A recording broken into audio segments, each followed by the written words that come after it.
You have been challenged to a coin game by Goto. The rules are very simple. All you need to do is guess which hand the coin is in or face the consequences. So go ahead and make your choice. I'll give you 3 seconds. 3, 2, 1. Great. Now if you went with the left hand, then congratulations, you found the coin. But for those of you who went with the right hand, all you have found is a button to subscribe to the New World Review for regular Hunter x Hunter content uploaded straight into your YouTube feed. So even though you didn't find the coin, I do think that you are the real winners in this situation. Hello and welcome to the New World Review, your source for everything anime and manga, and more specifically, welcome to the Hunter x Hunter arc review, where today we are going to be continuing our journey through the series by reviewing the Zeltiq Family arc. The Zeltiq Family arc is the second in the series, consisting of a teeny tiny 5 manga chapters, as well as 5 anime episodes apiece in both the 1999 and 2011 adaptations. Before we get too deeply into that though, I should say that the Zeltiq Family is an unofficial arc, meaning that these days it is primarily broken down and isolated by fans such as myself. However, the argument can be made that this is in fact a conclusion to the Hunter exam arc, or even the true beginning to the Heaven's Arena arc. However, personally, I prefer to keep it separate because it deals with a particular story at a particular location that is highly removed from its neighboring arcs, and I think that despite its short nature, it is better discussed in an individual context. But as for the general premise, following the events of the Hunter exam, Gon, Kurapika, and Leorio set off after Killua, who has retreated to his home on Kukuru Mountain after his encounter with Illumi. Very basic premise, set up almost as one would think to be something of a rescue arc. However, in what would turn out to be classic Hunter x Hunter, what we get is entirely different and probably infinitely more satisfying. The Zeltiq Family arc, in my mind, is a masterpiece of short-form storytelling. It gets in and out, making efficient and powerful use of every single panel it takes up, and manages to introduce a plethora of new characters for us to be excited about going forward into the story, thus expanding the world. And the first group we need to talk about are obviously the titular Zeltiq family. So at this point, when I was going through Hunter x Hunter, Killua was one of my favorite characters in the series, and it was a real treat to see the twisted family he came from. Because firstly, I love the concept that the Zeltiq family are essentially celebrity assassins, so much so that you can even take a bus tour right up to their front gate. Kind of weird subversion of ideas that I really enjoy in storytelling, giving characters naturally opposing quirks, like having a profession that requires the utmost secrecy, while at the same time being globally famous simply due to said profession. And every member of the Zoldyck family we are introduced to during this arc is very much larger than life, with the exception of maybe Kaluto, who doesn't get to do a lot at this stage except stare creepily. But they have a real Addams Family dynamic going on here, because they live such twisted lives, but it makes them happy.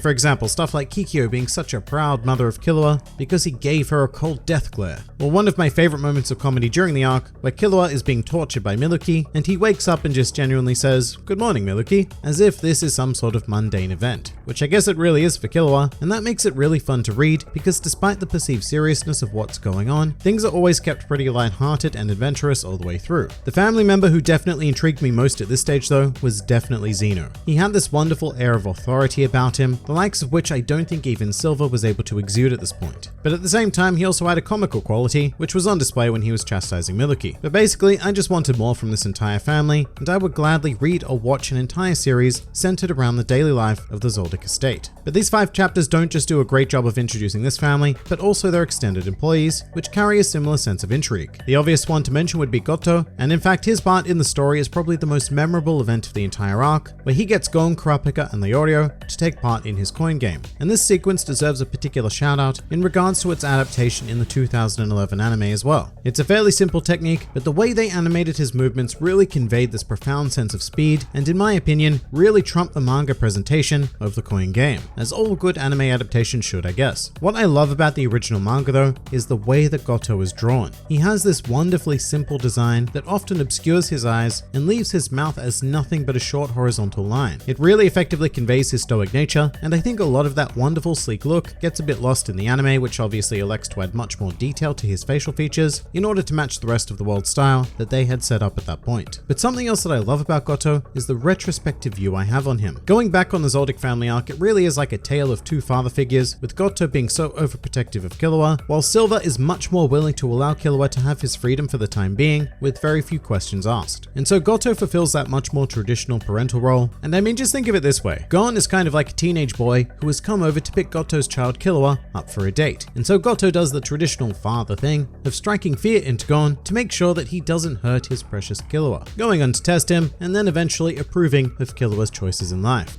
Another character who really struck me was Canary though, because she has one of my favorite designs in Hunter x Hunter. I mean, she just looks so damn cool and her fighting style with the cane is a pleasure to watch. More Canary is always a welcome feature, and once again this is where the 2011 anime excelled, as it decided to animate her conflict with the Blacklist Hunters when she was a mere 10 years old. They also added a really fun section where Canary uses the rhythm echo technique that Killua invoked during the Hunter exam arc, which was a nice touch because it was able to solidify a relationship between her and Killua, as they even showed him demonstrating the ability to Canary, and it just gave the two a nice bond, and made the eventual moment where Gon broke through to her mentally all the more powerful. Speaking of, Zeltiq Family arc Gon is very much peak shonen Gon in Hunter x Hunter. Another of the most memorable moments of the arc is when he is just continuously taking a beating from Canary, refusing to fight back, but getting up over and over again, only to be met with a cane in the face. It was actually very reminiscent of his fight against Hanzo during the Hunter exam, showing us that Gon's special ability really is more about being able to charm and change the thinking of those around him. Moreover, this time around, Leorio and Kurapika just stood there, because they had already seen this ability in effect once before. Plus, I'm sure they all felt very similarly to Gon, and knew that this was really the only course of action possible. Still, it was nice to see that evolution from the two of them, because when Gon pulled this crap against Hanzo, they were both completely aghast. I guess I should also point out that the Zoldyck Family arc would be the last time that we see this group of characters together in standard shonen formation, which is kind of sad to think about in retrospect. I really enjoyed the Gon, Leorio, Kurapika, and Killua combination, and I think that together they are pretty much an unbeatable team at any task. But I also understand that Togashi had different and grander visions for the immediate future of Hunter x Hunter at this point. Although it is a particular shame thinking of Leorio, because the Zoldyck Family arc made him look pretty damn cool. I mean, in the manga, we saw him opening the first testing gate all on his own, and Zebro even mentioned that he was able to open the second as well, something which Gon and Kurapika at this point were seemingly not able to do on their own. So it would seem that Leorio was being set up as potentially the physically strongest main protagonist, well, I mean barring Killua of course, but for whatever reason Togashi did take this weird time to highlight Leorio, possibly because of how neglected his combative aspect was during the Hunter exam, but at the same time in the end he did decide not to pursue that route with his character, so the Zoldyck Family arc puts Leorio in this weird sort of halfway point of relevance.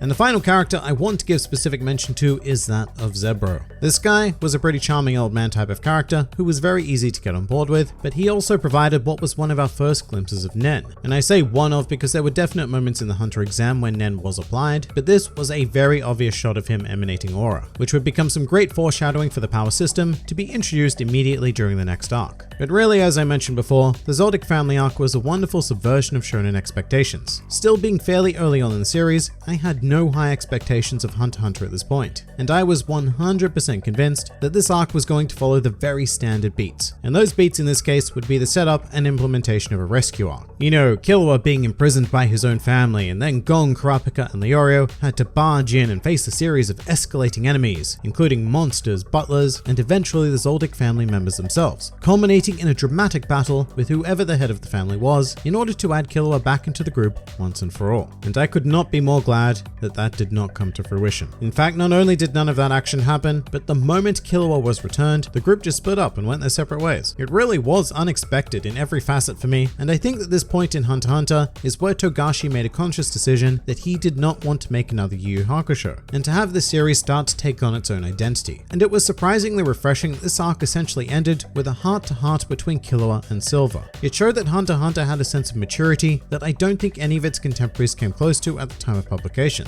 Hunter x Hunter was willing to pursue solutions that mimicked a more real-world scenario, which in this case might seem like it simplified the arc overall, but it would go on to make the series itself far more complex and unpredictable. So in some ways, the Zoldyck Family arc acts as a bit of a rebirth to the series and the beginning of a truly unique story.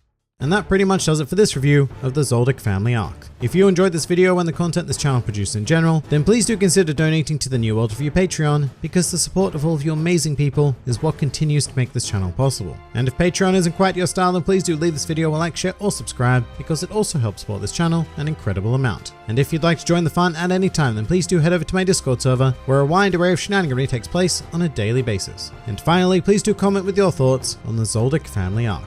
This has been the New World Review, and I'll see you next time.